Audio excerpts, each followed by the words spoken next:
राधे राधे, जय श्री कृष्ण। हिंदू धर्म में एकादशी व्रत को अत्यंत पुण्यदायी और मोक्षदायक माना जाता है।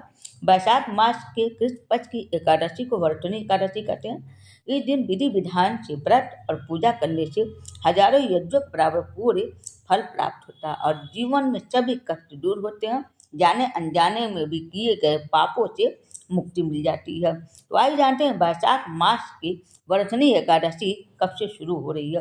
वैशाख माह कृष्ण पक्ष की एकादशी तिथि 13 अप्रैल को भोर में ही 1:18 से प्रारंभ हो जा रही है और इसकी समाप्ति हो रही है 14 अप्रैल को सुबह 1:08 यानी कि भोर में ही 1:08 पर समाप्त हो जा रही है।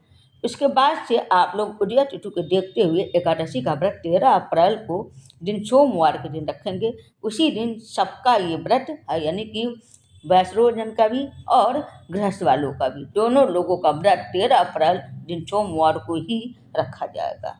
13 अप्रैल दिन सोमवार को राहुल काल का समय सुबह 7:34 से लेकर सुबह 9:10 तक। इस समय में आप लोग पूजा आप लोग मत शुरू करिएगा। अगर पहले से आप शुरू किए तो पूजा आप कर सकते हैं, कोई शुभ काम मत करिएगा।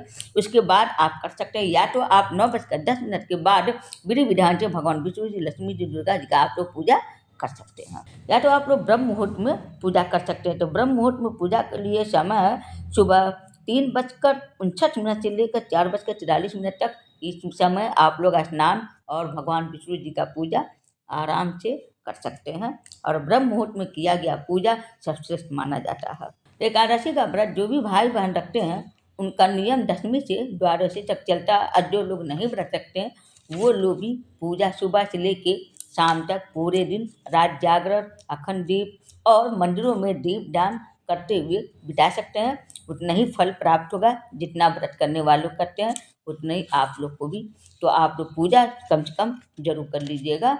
और पारण का समय है एकादशी तिथि का 14 अप्रैल को सुबह 6:54 से लेके 8:53 तक है और हरिवासर का समापन का समय है 14 अप्रैल को 6:54। उसी के बाद ये पारण आप कर सकते हैं। हरिवासर में आप लोग पारण करिएगा। अगर उस समय आप लोग पारण नहीं कर सकते हैं तो आप लोग मध्याह्न यानी कि दोपहर के बाद पारण कर सकते हैं। एकादशी के व्रत में अनाज नहीं खाया जाता है, इस दिन चावल भी नहीं खाया जाता और ना ही भगवान विष्णु जी की पूजा चावल से किया जाता है। ये हैवी फूड होता है, इसलिए इन्हें खाकर आपको नींद बहुत आएगी, जिससे आपको प्रभु भक्ति में लीन होने में मुश्किल हो जाएगा। इसलिए इस दिन आप लोग चावल ना खाएं। बीन्स, दाल, मटर भी नहीं खाया जाता क्योंकि इसको डाइजेस्ट करना मुश्किल हो जाता है।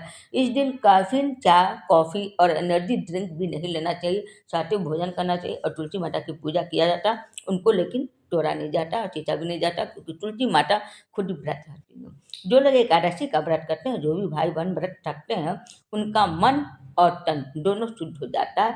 इससे आपको आत्मिक शांति मिलेगी। और एकादशी के व्रत का महात्म्य भगवान श्री कृष्ण जी ने युधिष्ठिर जी को बताया था और सुखदेव जी ने राजा परीक्षित को सुनाई थी। राजा परीक्षित को श्राप मिला था जिसके कारण 7 दिनों का जीवन शेष था।